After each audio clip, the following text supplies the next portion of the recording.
Hey guys, and welcome back to another episode of Stefan Against the World. This is the fifth part that I'm doing, and if you like this format, don't forget to leave a like and subscribe to the channel.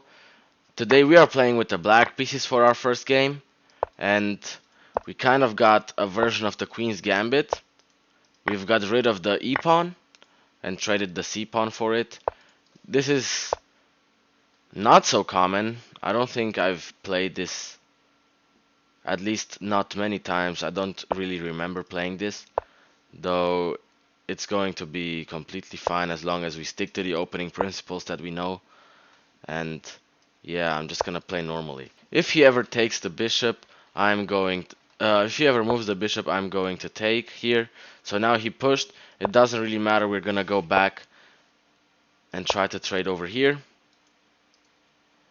We are not supposed to move the knight from here, as this knight is going to play a crucial role in defending that pawn, at least until we push it.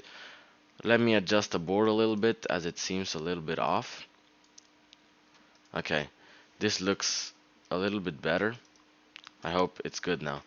So we're gonna wait and see what our opponent does. Obviously he takes, and if he takes back, he's gonna take with a check. If not, we're either gonna open up his king if he castles, or just trade here in order to relieve the pressure of our h7 pawn. Now we can also develop further. I'm going to open up his king and then play h6 to relieve the pressure from here. We're gonna be able to play something like this in the future, and we're going to have a lot of pressure on our opponent. I think this is a really good start for us. So I'm gonna develop the bishop attacking the rook, and it's actually trapped. Though I'm not yet sure I'm going to take the rook, as there may be more powerful plans in the future that we can have. Because after this, yeah, we're threatening checkmate. So this looks really interesting. I'm not sure what he is going to do, because I can, yeah, but after this I can just take over here, and we're still going to threaten checkmate. If he goes here, I'm going to go here, and if he blocks, I'm going to take the rook. This is looking really good for us already.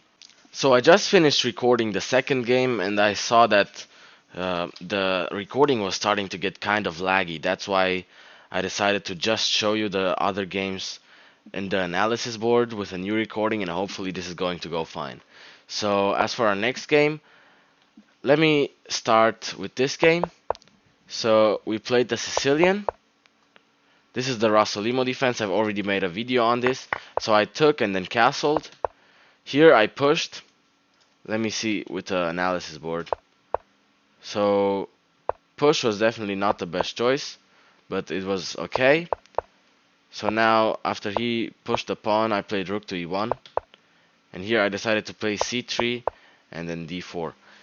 The reason I decided to do this is because I did not want to lose the pawn in the center and then having to take with the knight. If I play d4 directly, takes, and then he pushes again, I did not really want that. So I played like this. Here I brought the bishop, and I just developed the knight. This is all pretty fine. Here I calculated h3 for a potential knight reroute with bringing the queen, and my opponent lashed out with this. Now here I blundered. I played this, which was not a completely bad move, but it was not the correct move either. And after this, I was supposed to go takes, take over here, and then if he takes, I jump in my knight. This is going to be a weak pawn, and even though he's going to have the open diagonal, this is clearly better for me. So here if he takes with the queen like this, it's the same thing, but he's going to lose this pawn. So I was supposed to go knight to h4, but I went here. So I decided to drop back. Now after this, things are getting really tricky. And I was supposed to make some kind of a waiting move, or trying to break the pawns on the other side, because after this move that I played, it's a complete blunder, because after this I played queen check and then I have to take. So here, the reason it's still completely fine is because his king is unsafe, and you're going to see how I continue to play this. So I brought my knight, gave a check with the queen, and now gave another check. Takes, and I'm winning back the knight. So here he blundered. He was not supposed to take back, but just run. For some reason he didn't do it. I took, and here this was a complete blunder, because I should have taken with the queen and it's just checkmate, but I took like this, and then after here it's checkmate really quickly, like this. So this was the second game. I managed to get a worse position because I let his pawns advance. This was not a good idea for me, but I still had a pretty interesting move with h3 here. The engine used to show it as a good move. Here, obviously, it doesn't change. It doesn't really change much, so it doesn't matter. Let's hop into the next game. So the next game, it was an Italian game. You know, I usually play the Ruy Lopez and some other openings like the Scotch Gambit and stuff like that. So that's why I recommend you watching these videos, as I'm going to showcase more openings and you're going to see how you're supposed to play with each one of them. So here, he didn't develop the knight. He played the Paris defense. So I just break the pawn chain in the center, and here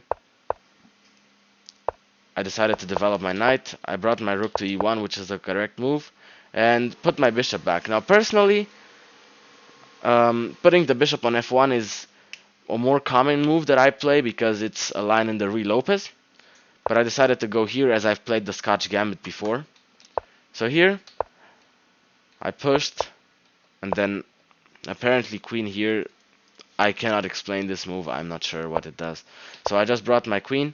And in the recording I said that this move is probably good, but if he's going to push, I'm going to go here, as my knight is probably stronger in the center right now, and if he lashes out with this move, he's not going to have this diagonal open. So I did this, and after takes, he completely blundered, right? And the reason is that after this, you go queen to g5, and then threaten checkmate. This is a move. Or you can just take here and then take the bishop. That is also completely fine.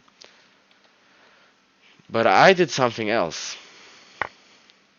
I took over here. And even though this is still winning, this is not the best line. And after jumping in here, it's completely blundering. I thought like, this is okay, he has to move the bishop away. So after moves the bishop away, I push. He has to go like this or even here. And I get to play queen over here, threatening multiple pawns, and this is still good for me. But apparently after going here, if I go here, and this is still completely fine for him, for some reason. I cannot explain. Obviously, after this, and he takes here, I take another pawn, and it's completely fine, but he has a lot of the initiative, and I'm not doing much at all.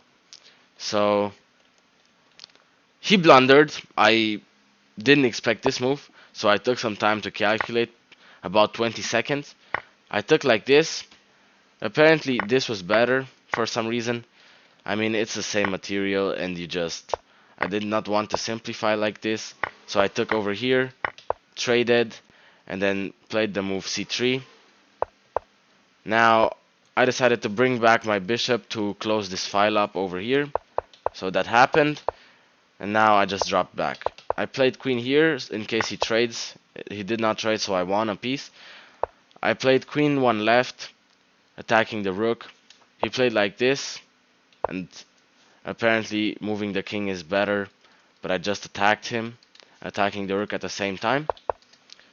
This is my idea. Apparently going back is still fine. I did not do it. So I had this little tactic, right? After this, I was planning to do this.